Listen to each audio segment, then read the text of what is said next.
Okay, hey, it's your girl Von Keys Weston. Story time part two.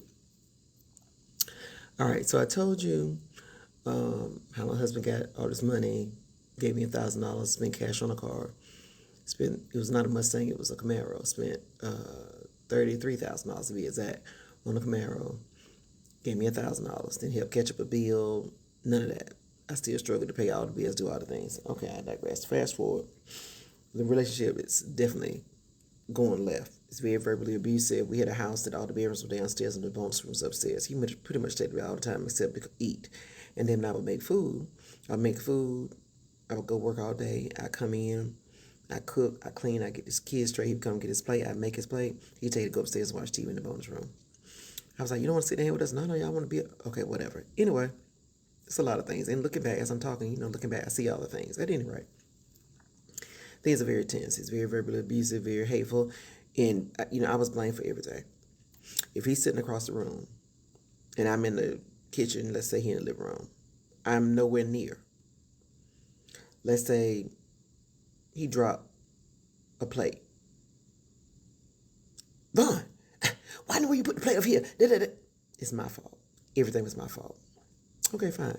I realized, you know what? I need to plan my escape because I'm not doing this. I am not doing this. I'm not going to let my kids think this is okay. I didn't get married till I was 35. You think I'm going to wait my whole life to end up with something? No, I'm not. Nope, not doing it. And I don't want my kids to go through life thinking that it's okay to stay in a relationship like this. Because now it's verbally abusive. It's horrible. My kids, my daughter would start crying, just, yell and fuss at everybody. And I know it's because he was mad at me, but whatever. Anyway, I digress. So in 2016, my dad died. Okay. I was with my daddy when he died. I have siblings, but I was with my daddy when he died. I was at the hospital with him. I've been there with him. Buried my dad, yada, yada, yada. So if you know anything about me, I'm a picture taker. I will take a picture for everything. I told him, I said, when I die, I want y'all to start a slideshow. Start a slideshow before I get there. I'm going to be late. I'm going to be late to my own funeral now. Believe that, honey. I'm going to be late. Go on, start the slideshow. I'm coming. And my kids, Mom, you don't take no picture. We don't take no picture. What? Y'all going to take a picture? Y'all gonna take a picture? Every Sunday, honey, matched them up. I'm a minister of music, so I played the piano. Honey, they was every day. Every time we went somewhere, I took a picture for everything. Okay, my husband did not like to take pictures. Fine, we ain't gotta take a picture every Sunday. Yes, we do. Because these kids don't grow up. These kids are now 18 and 21, okay? I promise you they were just 5 and 7. I was like, yeah. So I took pictures. So I'm doing all the things. I'm the type to come in. I'll never take my shoes off. I barely get my pocket off my shoulder. I start cleaning, cooking, make sure everybody's straight. I'm the last one to go down, the first one to get up. Okay. Remember, this is very important. He don't like to take pictures. Now, I'm still into this. I broke my ankle maybe in 2014. I think it was. Because I was cutting the grass, stepping in the hole, cutting the grass.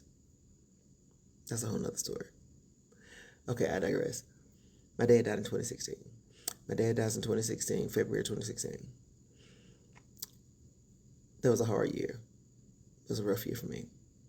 My mother's still living, but she still was sickly double below the knee amputee, glaucoma, dialysis, and she still lived 2 hours away. She lived in the house by herself.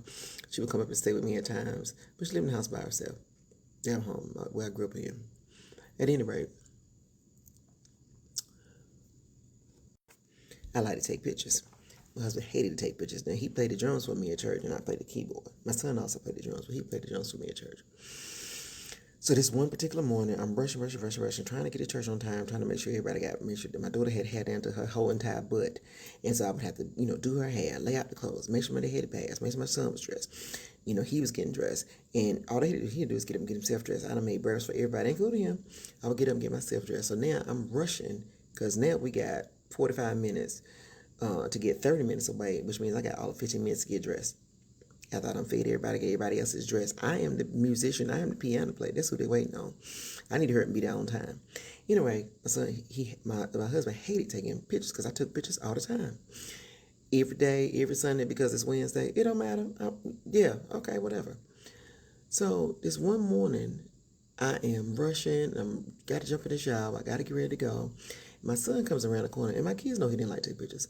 My son comes around the corner. He goes, Mom, guess what? I said, what?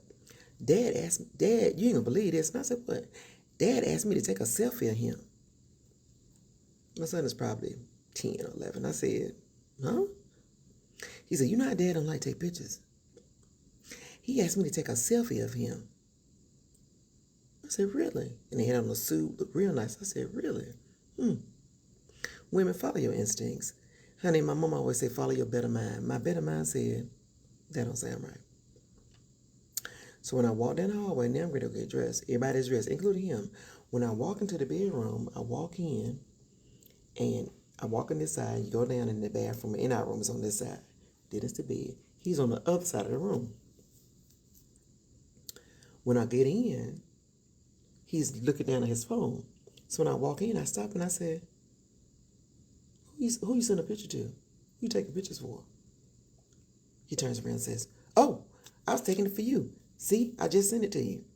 You better enjoy it because I ain't going to be sending no more. That's the first and last.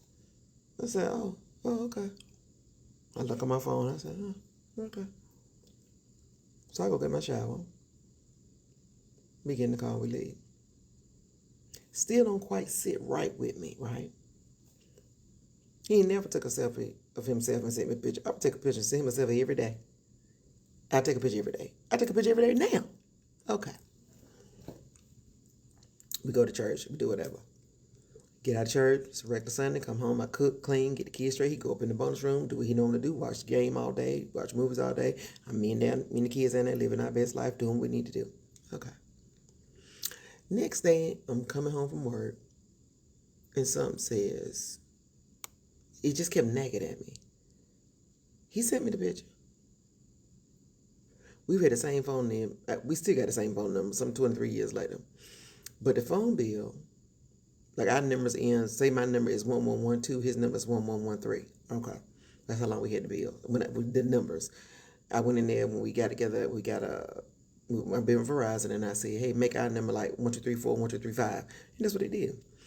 But I paid the bill. I never looked at the bill. I never went through the bill. I just paid the bill. I'm driving up to my house. I called Verizon. I said, hey, I got 2 lines on my bill. How can I see the calls on my bill on each line? She said, oh, just click here, click there, and then pull it up, and it'll show you. And I said, okay. I'm pulling into my garage. I go to the thing, I pull it up. Bloop. I see every call he's made. I see every call I've made. When I pull up, let me preface it by saying this. I have a photographic memory, like literally. Like you could put something down and ask me about it 5 days later, and I'd be like, oh, it's over there in the corner behind that shoe, over there by that gray sock. Because if I ever see it, I capture it, okay? So I'm sitting in my garage looking at the bill. And I'm looking at the bill, and literally this number is popping out. The same number is popping out on his bill that I pay. It's popping out. It's like it was almost highlighted. I could scan it and I saw it. It was on my bill 72 times. So you know when you go in the garage so the bonus room is upstairs and you go in the garage, it makes that noise, right? So if I'm pulling up, if you upstairs, you can hear the garage. I'm looking at the bill, and Verizon's bills are in live time. As I'm looking at the bill, the same number that's on my bill 72 times, a call has just been placed. It is 5:32. It's 5:36. A call just ended at 5:32 when I put in the garage to this number that is on my bill 72 times. Wait for part 3.